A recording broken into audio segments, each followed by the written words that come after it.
Buenas tardes con todos. ¿Sí me logran escuchar? Sí, doctora. Genial. Bueno, en primer lugar, agradecer a todo el comité de Asociación USAT por esta invitación y bueno, antes de empezar, espero de que esta información les sirva mucho.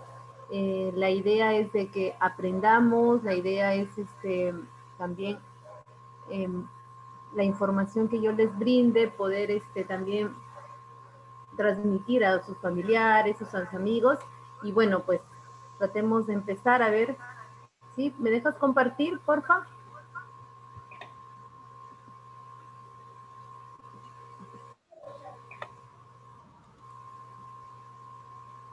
Sí, doctora, creo que ya se puede. ¿Podría, por favor, verificar?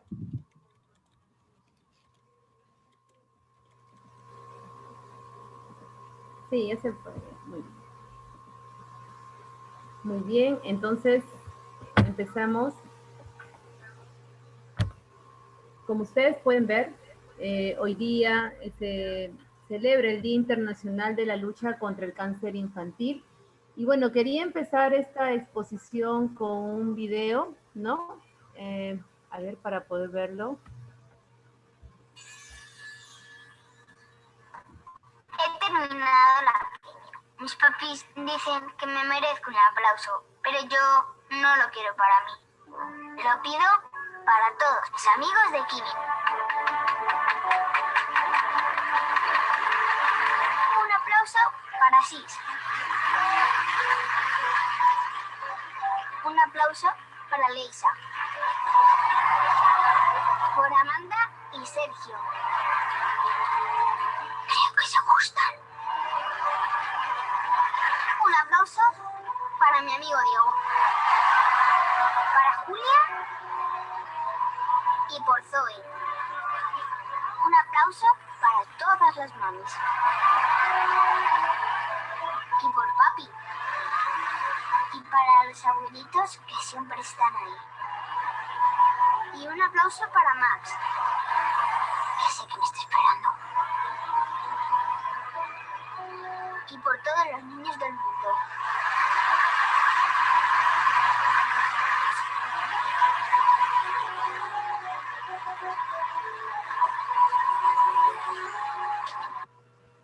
Muy bien, entonces este video he querido mostrarles para poder motivarles en esta charla, ¿no? Implica mucho, tener cáncer en niños implica mucho la parte social, la parte de familia, amigos y las personas que viven en casa. Entonces empezamos con lo que es cáncer infantil.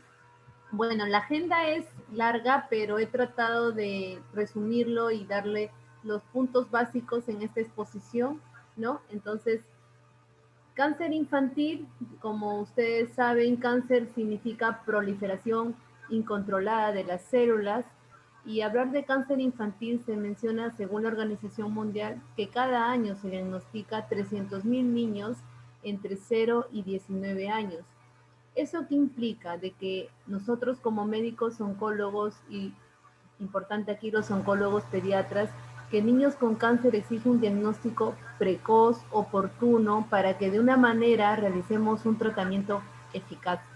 Entonces, ¿qué se ha visto también en lo que es la Organización Mundial de la Salud? Es que en países de ingresos altos, más del 80% de niños diagnosticados con cáncer sí se pueden curar, ¿no? Y en países de ingresos medianos y bajos, las tasas de curación es del 20%. ¿Esto qué implica? Que muchas veces tienen mejor acceso a los servicios médicos, el tratamiento, los exámenes con mucho más rapidez, los exámenes de imágenes y lo que esté mucho al alcance de ello, ¿no? Es por ello que para hablar de epidemiología y diagnóstico situacional, vemos de que casos nuevos y fallecidos por cáncer, que implica de 0 a 19 años, tenemos de como incidencia 1,152 casos y casos fallecidos 665. Es lo que se maneja la información o de acuerdo a los estudios. Y este es un estudio, una población en donde, ¿cuál es la tasa esperada de incidencia de cáncer infantil?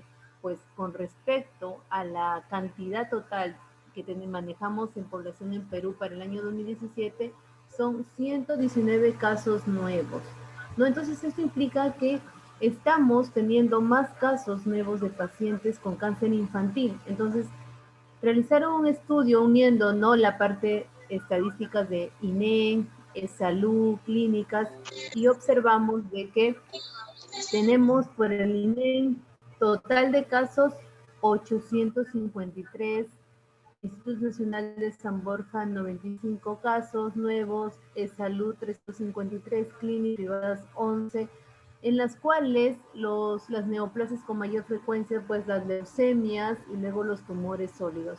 Entonces, este dato hay que tenerlo como referencia porque muchas veces no se puede, a veces las estadísticas pueden variar, otras veces es como yo afilio dichos datos, ¿no? Pero eso es una referencia. Entonces, asimismo, ¿cuál es la mortalidad de cáncer infantil comparado con otros países? Tenemos al Perú de 5.53, que es la tasa de mortalidad que se maneja, ¿no?, con respecto al cáncer infantil. Y este slide que es muy importante es cuáles son los tipos más frecuentes de cáncer por edad y sexo y por localización, ¿no? De 0 a 14 años, en primer lugar están las leucemias y en segundo lugar están los tumores de encéfalo, los tumores germinales, ¿no? Y en tercer lugar están los linfomas.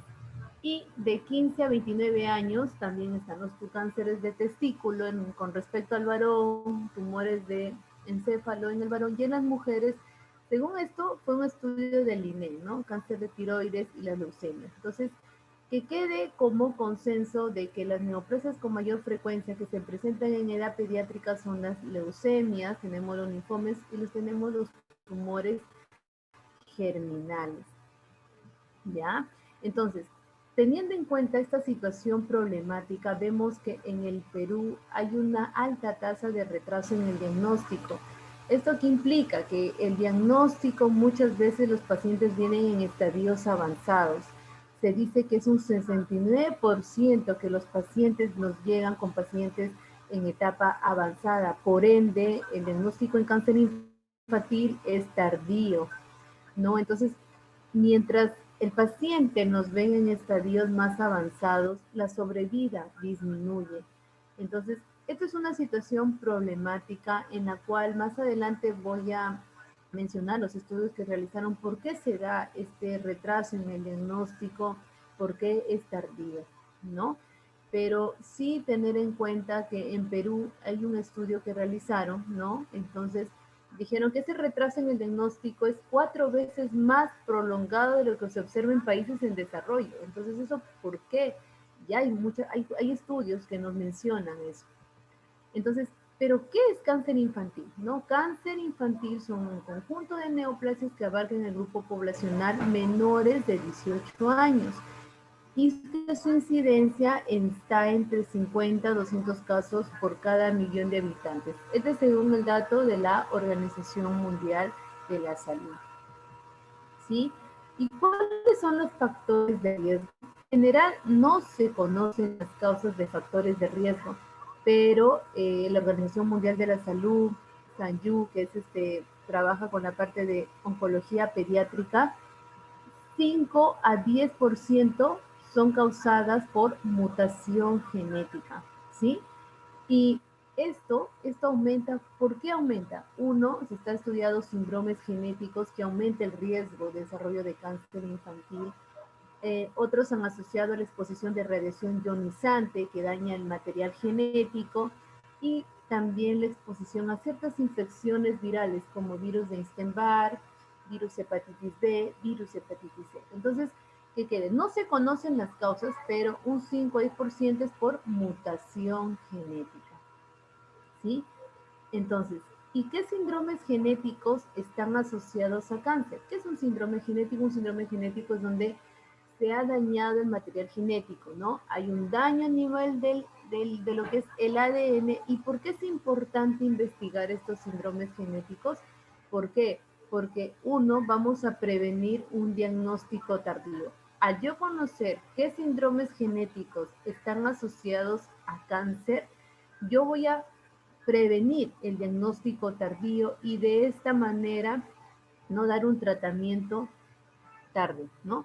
Otra cosa es que nos ayuda a mejorar el conocimiento de cómo es el comportamiento, tanto biológico y mecanismo del cáncer que se desarrolla en estos tipos de neoplasias. ¿Estamos? Entonces, un ratito. Acá.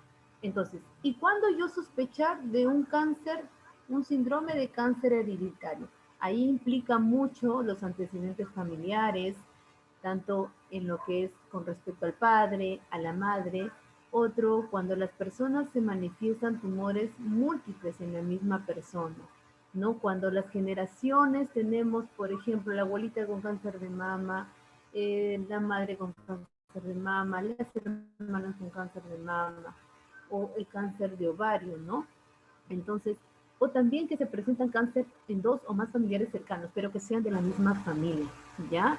Entonces, si nosotros conocemos cuáles son los síndromes pediátricos con predisposición a cáncer infantil, sí se estudiaron. Uno está el retinoblastoma hereditario, otro, síndromes pediátricos asociados a tumor de Wilms, neurofibromatosis, síndrome de Costello y desorden del reparo del ADN. Voy a echar un resumen de cada uno de estos, que me parece importante que lo conozcamos.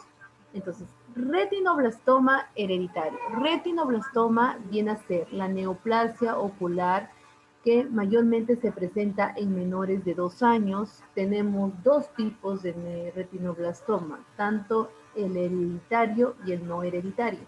Con respecto al retinoblastoma hereditario, se caracteriza por ser bilateral, multifocal, ya tiene que ver mucho con la parte de herencia por parte del padre, se dice un 25%, pero también muchas mutaciones de novo que implican 75%. Es lo que se dice retinoblastoma hereditario. Y su diagnóstico es de 14 a 16 meses. Con respecto al retinoblastoma no hereditario, es unilateral. La mutación es en ambos alelos en una célula somática y su diagnóstico es 29 a 36 meses. Entonces, ¿por qué es importante conocer? Porque muchas veces nosotros cuando hagamos nuestro serum, hagamos la parte práctica de medicina, vemos a un niño que tiene esta clínica, como se observa en la imagen, ¿no? Podemos nosotros hacer un diagnóstico temprano. ¿Por qué? Porque mayor del 90% de retinoblastomas sí pueden ser curables. Entonces, ¿cuánto es la clínica? Va a depender de la clínica temprana o avanzada. Miren, acá el paciente está con leucocoria, aniridia, estrabismo. ¿Al estrabismo a qué me refiero? Hay pacientes o niños menores de 2 años que ustedes pueden observar que tienen el movimiento ocular normal, pero después de una manera espontánea se observa el estrabismo. Ahí hay que estar atentos, ¿no? Por ejemplo, también pasa que cuando uno toma una fotografía, se observa como esta imagen, ¿no? El ojito, ¿no? Acá se observa eso, la parte de la leucocoria. Hay que estar atentos. Muchas veces pasan desapercibidos. Entonces, cuando los padres, por ejemplo, no toman en cuenta eso, dicen no puede ser, falta de conocimiento, no se atiende a tiempo, vienen en enfermedad avanzada, como se observa en la imagen. El tumor sobresale, hay una celulitis, entonces es un poco ver a un niño de esa manera, ¿no? El tratamiento podemos realizarlo, pero ya no es con intención curativa, ¿no? Entonces, sí se puede determinar de forma temprana, sí. Entonces hay que tener mucho en cuenta esto con respecto a la clínica. Muy bien, el otro síndrome que les mencioné son síndromes asociados a tumor de Wilms. Dentro de ellos tenemos, ¿no? Muy conocido el síndrome de Beckin-Williams, ¿no? Hay síndromes, un poquito el nombre suena extraño, pero de Dennis-Rush, ¿no? Entonces, estos sí están implicados, que si mi paciente presenta este síndrome genético puede desarrollar que ver con alteraciones a nivel del material genético. Y lo otro es que es neurofibromatosis. como ustedes, algunos habrán escuchado, los que están en parte clínica, ¿no? Neurofibromatosis tipo 1 y tipo 2. Tipo 1, no se olviden, herencia autosómica dominante. 55% no hay historia familiar. Su diagnóstico es clínico, ¿ya? Clínico. ¿Cuál es el riesgo de que desarrollen tumores? Un 2 a 5%. Y por ejemplo, en niños que estamos hablando, se puede presentar a través de gliomas ópticos. Y en adolescentes tenemos feocromocitoma o meningoma. ¿Es esto? El que de neurofibromatosis tipo 1 desarrollar alguna neurofibromatosis. Chicos, ¿cuánto es el porcentaje? 2 a 5%. En la neurofibromatosis tipo 2, también es autosómica dominante, pero ¿cuál es la diferencia? Hay un alto riesgo de schwannomas vestibulares bilateral y catarata juvenil, no se olviden, ¿ya? Entonces, acá podemos hacer una diferencia, ¿no? En neurofibromatosis tipo 1, no se olviden también los nódulos de Leach, hay neurofibromas, manchas de café con leche, el diagnóstico es clínico, ¿ya chicos? Y el neurofibromatosis tipo 2 es más el desarrollo de schwannomas, meningiomas, la catarata juvenil. Y el síndrome de Costello, como se observa en la imagen, es un patrón de herencia desconocida, pero esa fase, ¿no? Esa fase de duende, es un síndrome faciocutáneo esquelético. Algunos pacientes presentan papilomatosis nasales. El riesgo de desarrollar cáncer, 15 a 20%. ¿Qué tipo de cáncer? Neuroma o cáncer.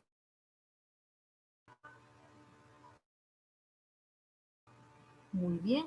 Y otro punto de síndromes genéticos es conocer los desórdenes del reparo del ADN.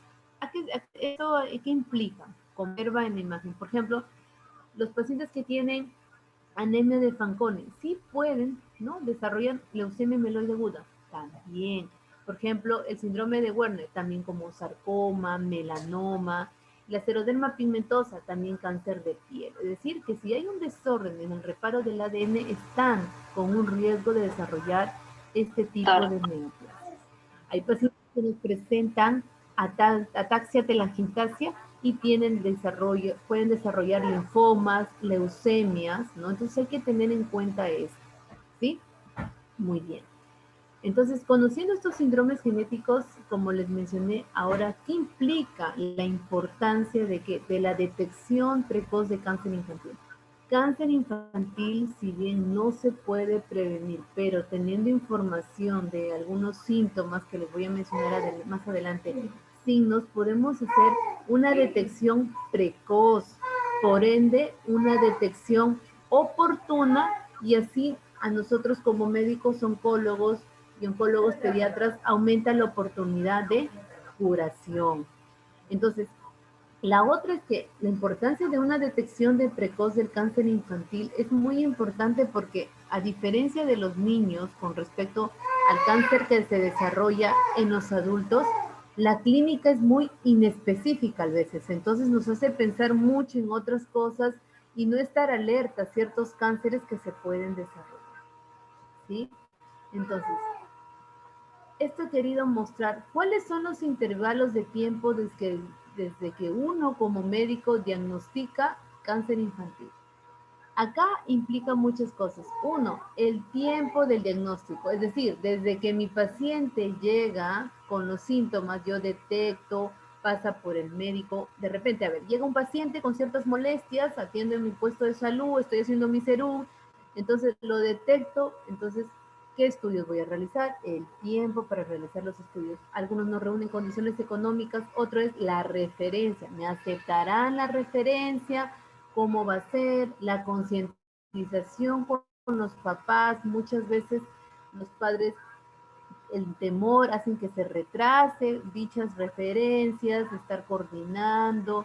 Entonces, y lo otro es el sistema de salud, ¿no? ¿A dónde voy a referir? Y con esto tema de la pandemia, que también voy a tocar un punto, el impacto que ha causado esto, entonces implica mucho, mucho eso. Entonces, en el retraso han hecho estudios, por ejemplo, incluso la edad de los padres, ¿no? Mientras los padres sean más jóvenes, el tiempo de diagnóstico suele ser menor, pues claro, entonces muchas veces están informados, otros también el nivel educativo en la cual implica mucho tratar de concientizar sobre este desarrollo del cáncer en niños y acudir a tiempo con el especialista.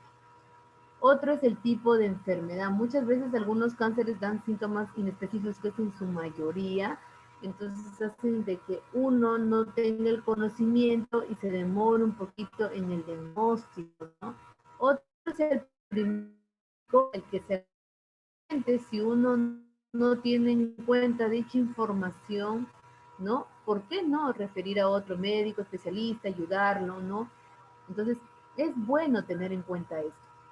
Y otra cosa es de que la mayoría de los pacientes pediátricos, nosotros lo vemos un 65% en estadios avanzados, ¿no? Según reportes latinoamericanos. Entonces, en conclusión también otra es la deficiente historia clínica y el examen físico. Siempre hay que tener en cuenta que cuando un paciente llegue a nuestra consulta hay que examinarlo. Hay que darse ese tiempo de tomar buenos datos, los antecedentes familiares de papá, mamá, abuelos y tener mucha paciencia para examinar, ¿no?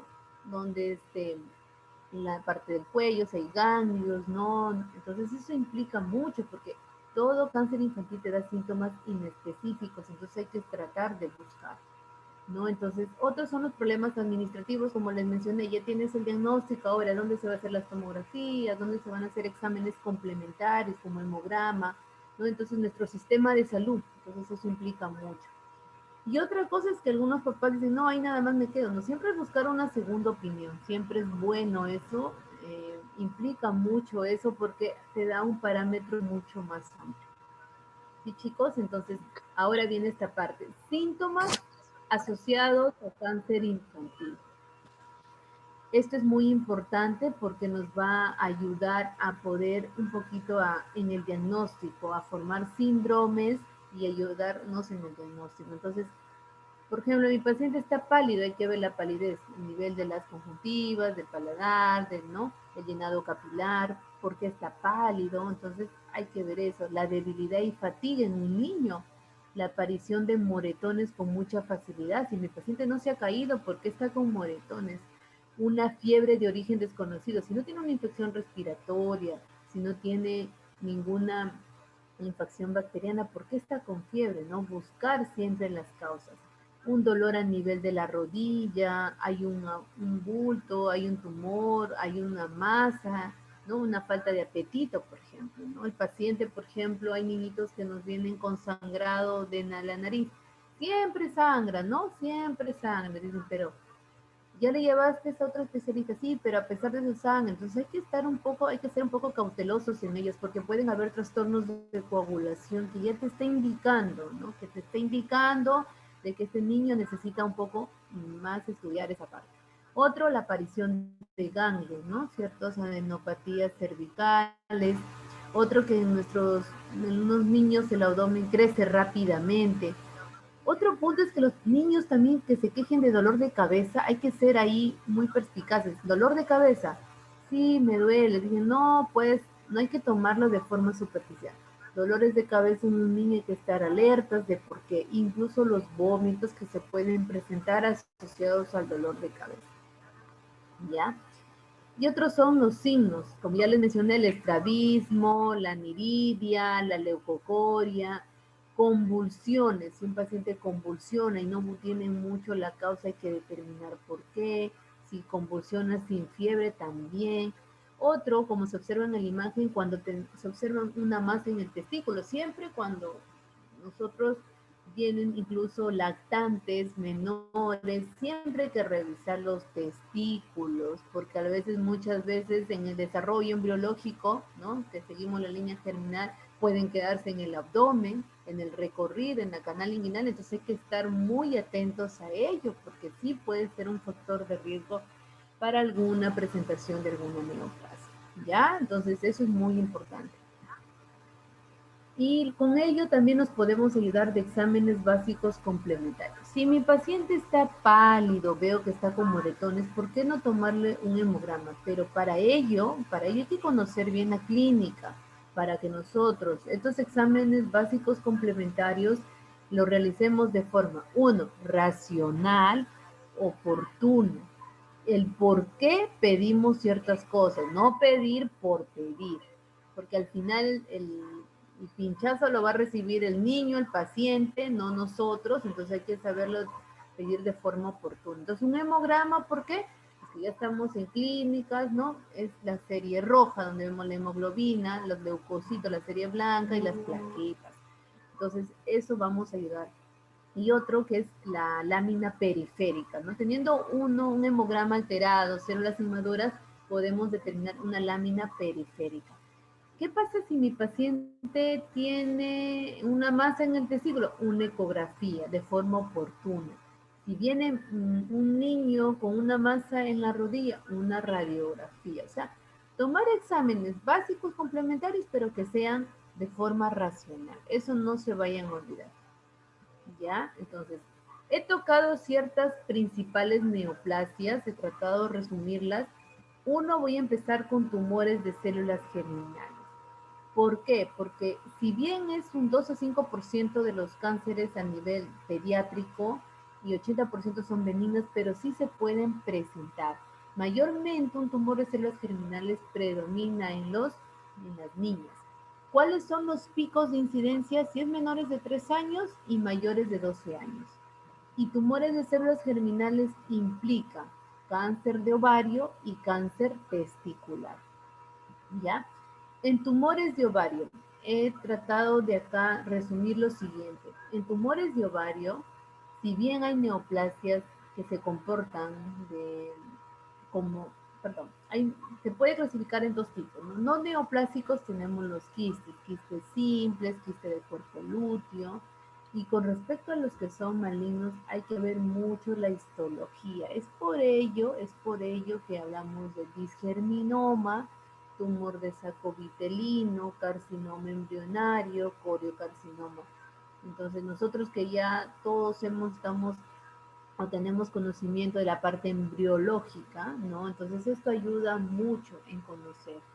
¿Y cuál es la clínica? Viene una niñita con un dolor abdominal.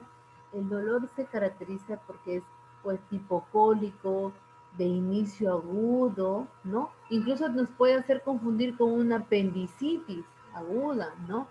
Distensión abdominal, una masa palpable, el examen físico, fiebre, o también tiene ciertas molestias urinarias. Entonces, mucho acá implica conocer. Si bien nosotros tenemos que hacer el diagnóstico diferencial como una apendicitis, que es lo común, tener en cuenta que también podemos presentar un tumor de ovario.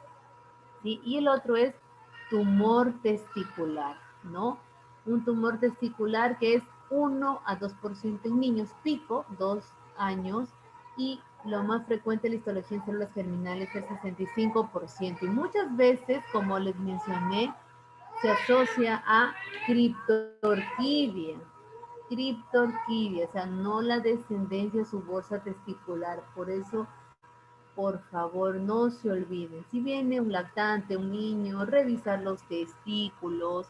¿Para qué? Porque muchas veces no dejan de lado eso, de ahí implica mucho. Acuérdense que el testículo tiene una temperatura, ¿no? Una temperatura que es muy diferente a la temperatura corporal. Entonces, ¿cómo uno puede sospechar de un tumor testicular? Con la palpación de un bulto, un testículo está más grande, doctora, le dicen, me duele, hay una incomodidad, tengo cierto tipo de pesadez, entonces, y un niño muchas veces no te va a expresar eso, pero uno con la parte clínica podemos un poquito ayudar en eso, ¿ya chicos? Muy bien. Otro que son las leucemias, ¿ya? Las leucemias, aquí he tocado, no se olvide, leucemia aguda. Mayormente es más frecuente en sexo masculino. Es curable un 70%. Acuérdense mucho de esto. Un cáncer infantil o todo tipo de neoplasia es curable o aumenta el porcentaje de curación mientras más de inicio temprano esté y mientras yo le pueda diagnosticar de inicio temprano. Entonces, implica mucho esto. ¿Y cuál es la leucemia más frecuente en niños? La leucemia linfoblástica aguda. ¿Y qué síntomas? Como ustedes pueden ver en la imagen, viene desde fiebre, palidez, dolor de cabeza, sangrado, ¿no? Sangrado por la nariz, sangrado por las encías.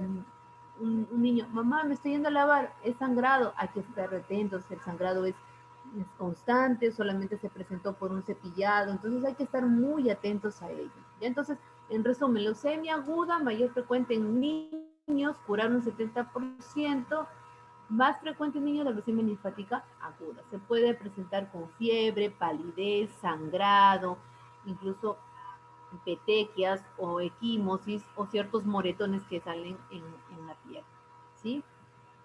Otro de ellos es los linfomas, ¿no? Linfomas implica un grupo amplio, tanto Hodgkin y no Hodgkin, pero la clínica, no se olviden. Linfomas son ganglios cervicales, hay fiebre, hay sudoración nocturna, pérdida de peso, que nosotros lo asociamos como síntomas B, ¿ya?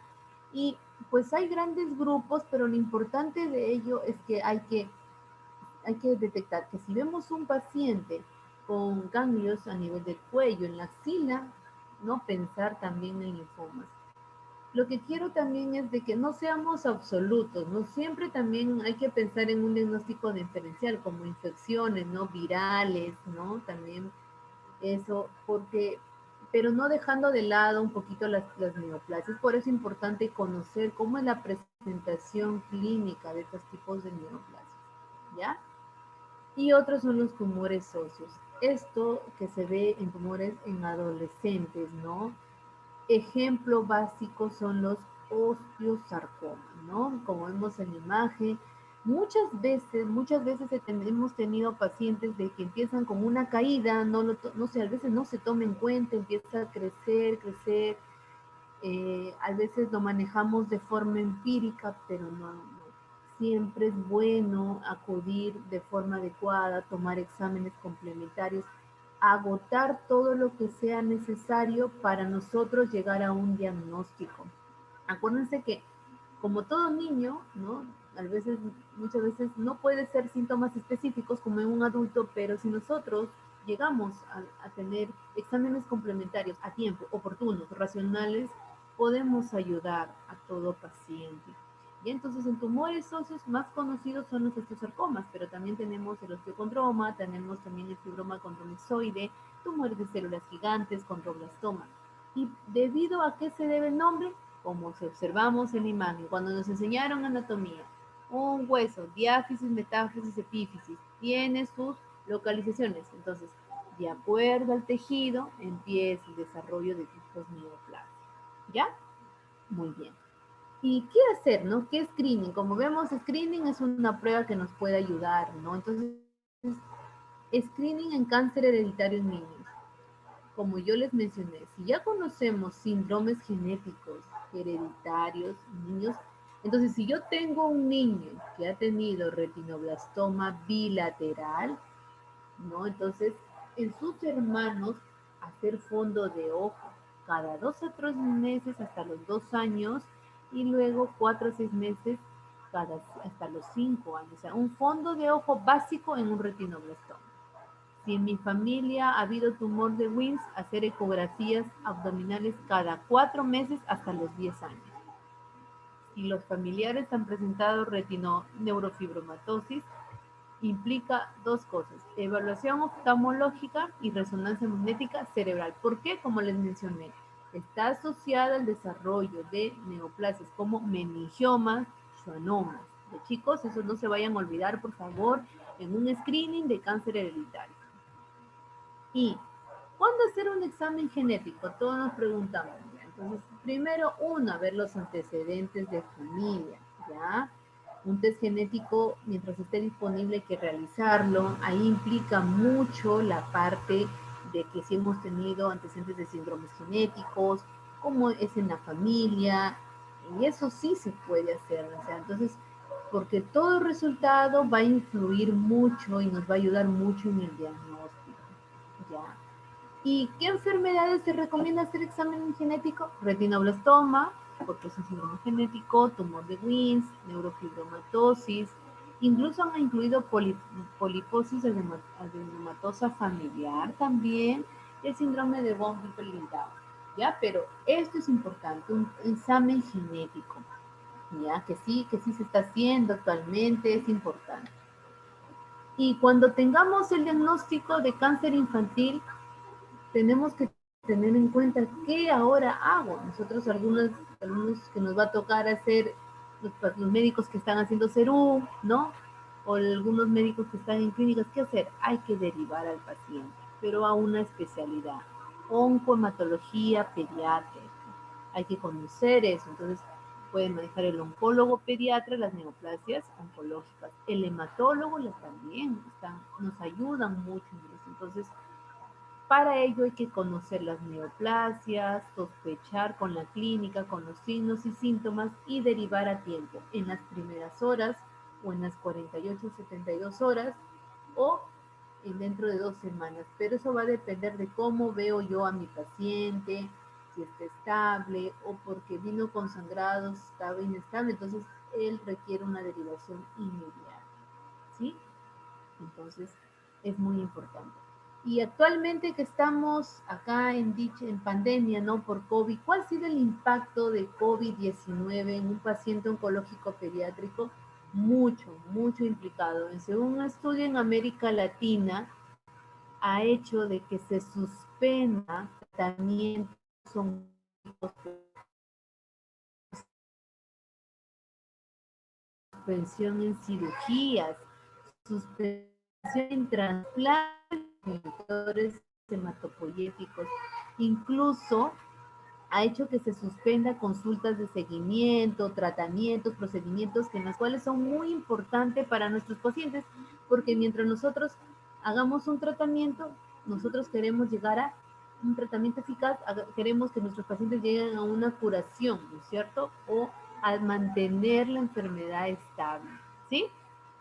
Entonces, otro impacto que ha tenido ha sido con respecto a nuestro personal de salud, porque ha habido desplazamiento del personal, ya que porque se infectó, porque tienen que ir a cuarentena, entonces ha hecho que se redistribuyan los turnos con los asistentes, con los oncólogos, con los hematólogos, entonces eso ha implicado mucho en lo que es COVID-19. Entonces, este es un resumen. En lo impacto de COVID-19 en niños con cáncer, uno, en el sistema de salud, se sobrecargó, disminución de los suministros de salud, el miedo, por ejemplo, miedo. ¿Por qué? Porque un temor a contagiarse. Los papás no quieren llevarlo por un miedo a contagiarse. El temor también, eso que tienen, ¿no? Problemas económicos, que eso sí. Problemas económicos porque el incremento de pasajes, cómo voy a acudir a mi atención, hay pacientes en condiciones bajas que no ayudan mucho, ¿no? Para que uno reciba un tratamiento adecuado. Por ello, mucho implica el sistema de salud. Es por ello que al tener este impacto de COVID-19 en nuestros pacientes oncológicos pediátricos, mayormente ha hecho que los pacientes con diagnósticos de leucemia demoren en su tratamiento, ¿no? Y esta imagen implica, ¿no? Lo que se ha registrado es de que nuestros pacientes que más han sufrido por esta pandemia son los de leucemia, ¿no? Los otros tumores, los que tienen tumor a nivel del sistema nervioso central, ¿sí? Y hicieron un consenso en Perú, y en Perú, por ejemplo, mayormente, como aquí observamos, han tratado de continuar con el tratamiento, pero las neoplasias frecuentemente que han impactado en COVID-19 son las leucemias linfáticas agudas, ¿no? Entonces nuestros pacientes han recibido tratamiento, incluso los pacientes que se infectaron, ¿no? La quimioterapia se suspendió un 100%, ¿se imaginan, chicos? Entonces requirieron UCI, luego fallecieron, entonces eso implica mucho. Es por eso que nuestro sistema de salud, según la Organización Mundial de la Salud, cuando hablan de cáncer infantil, es reforzar la capacidad de que mejorar prácticas de atención médica para el cáncer infantil, debemos dar prioridad para que nosotros de una manera se incremente la financiación disponible, ¿no?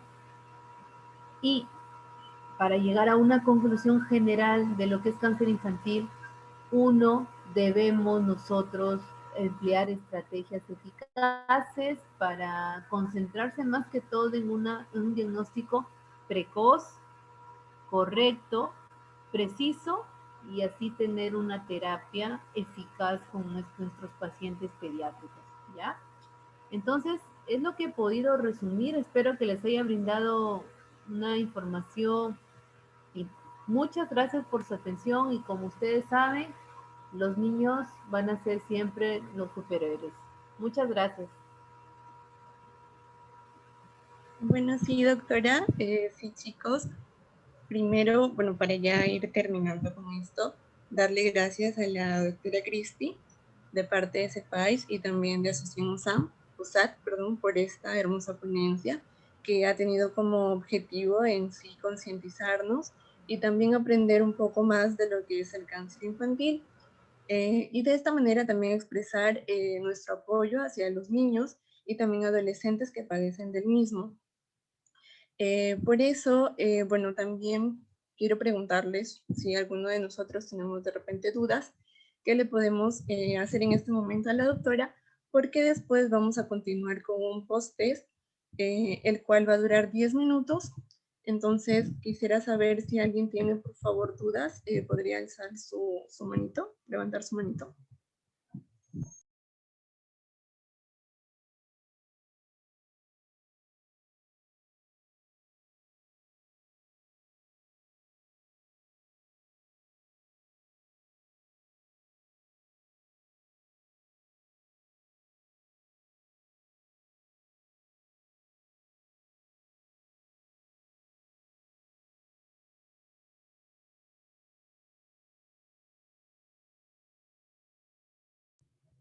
Chicos, ¿seguro que nadie tiene dudas?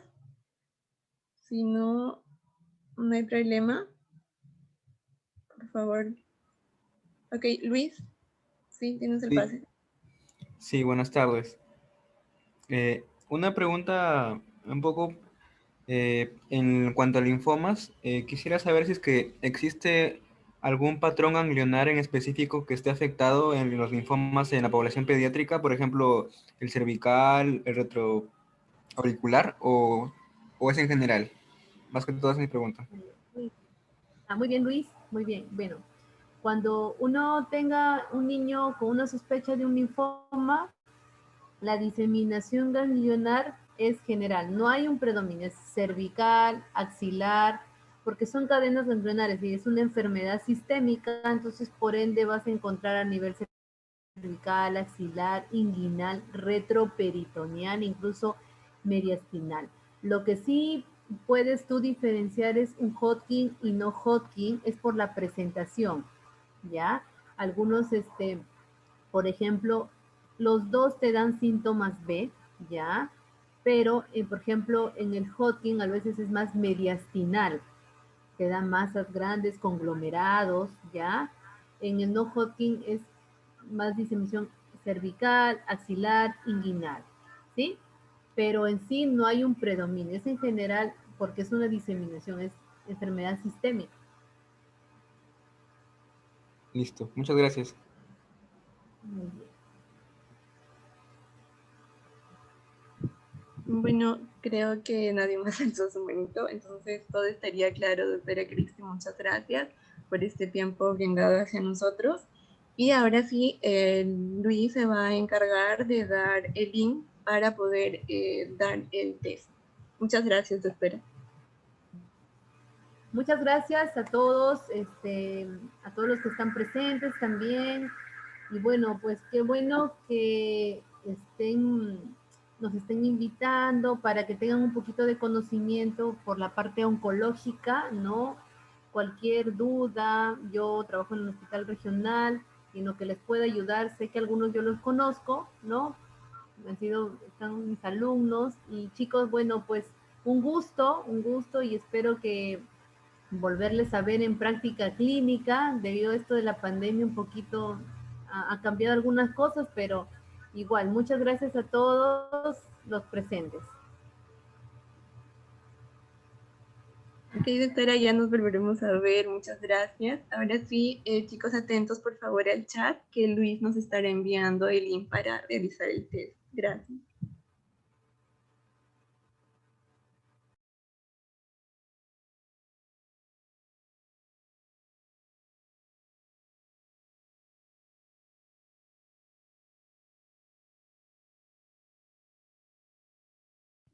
Chicos, no se olviden que el test dura solamente 10 minutos, entonces ya está comenzando. Tenemos hasta las 7:05 para desarrollarlo.